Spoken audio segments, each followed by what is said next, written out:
ನಮಸ್ಕಾರ ಸ್ನೇಹಿತರೆ, ಇವತ್ತು ನಮ್ಮ ಭೂಮಿ ಇದೆ, ಗೋಳಾಕಾರದಲ್ಲಿರುವಂತಹ ಭೂಮಿಯನ್ನ ಇವತ್ತು ತುಂಡು ತುಂಡಾಗಿರುವುದನ್ನ ಇವತ್ತು ನಾವು ಸರ್ವೆ ಮೂಲಕ ನಾವಿಲ್ಲಿ ಅಳೆಯೋದನ್ನ ನಾವು ನೋಡ್ತಾ ಹೋಗ್ತೀವಿ. ಯಾವ ರೀತಿಯಾಗಿ ನಮ್ಮ ಗೂಗಲಲ್ಲಿ ಯಾವ ರೀತಿಯಾಗಿ ಅಪ್ಲೋಡ್ ಆಗಿರುತ್ತೆ, ನಾವು ಯಾವ ರೀತಿ ಅದನ್ನು ನೋಡ್ತೀವಿ ಅನ್ನೋದನ್ನ ಇಲ್ಲಿ ನಮ್ಮ ಗ್ರಾಮದಲ್ಲಿ ಮಧ್ಯಪ್ರದೇಶದಿಂದ ಕರ್ನಾಟಕ ಸರ್ಕಾರದ ಸಹಯೋಗದೊಂದಿಗೆ ಬಂದಿರುವಂತಹ ಕೆಲವೊಬ್ರು ಎಕ್ಸ್ಪರ್ಟ್ಗಳು, ವಿದ್ಯಾರ್ಥಿಗಳು ಬಂದಿದ್ದಾರೆ. ಅವರು ಇಲ್ಲಿನ ಭೂಮಿಯನ್ನ ಸರ್ವೆ ಮಾಡಿ ಅದನ್ನು ಗೂಗಲಲ್ಲಿ ಅಪ್ಲೋಡ್ ಮಾಡ್ತಾರೆ. ಅವ್ರ ಬಗ್ಗೆ ಸ್ವಲ್ಪ ವಿವರಣೆ ಕೊಡ್ತಾ ಹೋಗ್ತಾ ಇದ್ದೀನಿ, ನೋಡೋಣ ಬನ್ನಿ.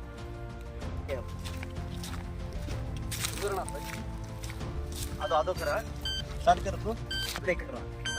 ಸಾತ್ವಿಕ मध्य प्रदेश है ना आपका, ಅದು ಆಧಾರದ ಇಲ್ಲಿ ವಿದ್ಯಾರ್ಥಿಗಳಾಗಿರುವಂತಹ ಸಾತ್ವಿಕ್ ಅವರು ನಮ್ಮ ಜೊತೆ ಇದ್ದಾರೆ. ಅವರು ಮಧ್ಯಪ್ರದೇಶದಿಂದ ಬಂದಿದ್ದಾರೆ. ಈ ಡ್ರೋನ್ ಮೂಲಕ ಇಲ್ಲಿನ ಭೂಮಿಯನ್ನ ಸರ್ವೆ ಮಾಡೋದ್ರ ಮೂಲಕ ಈ ಭಾಗದಲ್ಲಿ ಎಷ್ಟು ಜಮೀನಿದೆ, ಹೇಗೆ ಇದನ್ನ ಸರ್ವೆ ಮಾಡಬೇಕು ಅನ್ನೋದನ್ನ ಇದ್ರ ಬಗ್ಗೆ ಸ್ವಲ್ಪ ಅವರು ಕೂಡ ಮಾಹಿತಿಯನ್ನ ಕೊಡ್ತಾ ಹೋಗ್ತಾರೆ. सात्विक भाई, आप यहाँ पर क्या कर रहा है, क्या चलेगा, उसी के बारे में दो बातें बात कीजिए आप. यहाँ पे जैसे कि आप ये ड्रोन देख रहे हैं, ये सर्वे ड्रोन है, मैपिंग करता है. मैपिंग जैसे 3D मैप्स बनाता है, गूगल एप्स जैसे हो गया और गूगल मैप्स है, उसमें एक्यूरेसी 100% देने के लिए ये ड्रोन हम यहाँ पे लाए हैं. हमको एरिया मिल जाता है स्टेट गवर्नमेंट से, हम लोग उसकी प्लान बनाते हैं, मैपिंग करते हैं उसका. तो बाकी मैं भी आपको टेक ऑफ लैंडिंग करके दिखाऊंगा, इसका कैसे उड़ता है पूरा प्लान दिखाऊंगा. और अभी आप देख के इसको बताइएगा कैसा लगा आपको ये. ओके, ये ठीक है, क्योंकि जो यहाँ पर किसानों बहुत सारा खेती है, किसानों को भी ज्यादा से ज्यादा फायदा हो जाएगा.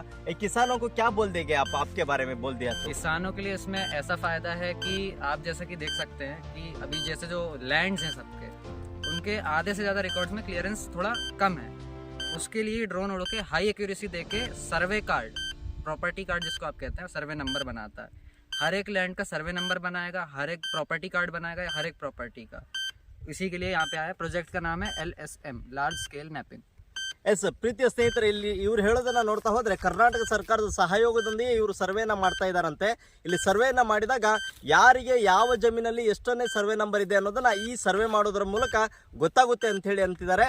ಈ ಮೂಲಕ ಸಾಕಷ್ಟು ಜನಕ್ಕೆ ರೈತರಿಗೆ ಒಳ್ಳೇದಾಗುತ್ತೆ ಅಂತ ಹೇಳಿ ಸಾತ್ವಿಕ್ ಅವರು ಹೇಳ್ತಿದ್ದಾರೆ. ಇಷ್ಟು ಮಾಹಿತಿ ಕೊಟ್ಟಿದ್ದಕ್ಕೆ ಸಾತ್ವಿಕ್ ಅವರಿಗೆ ಧನ್ಯವಾದಗಳು. ನಮಸ್ಕಾರ ಬಾಯ್, ಥ್ಯಾಂಕ್ ಯು.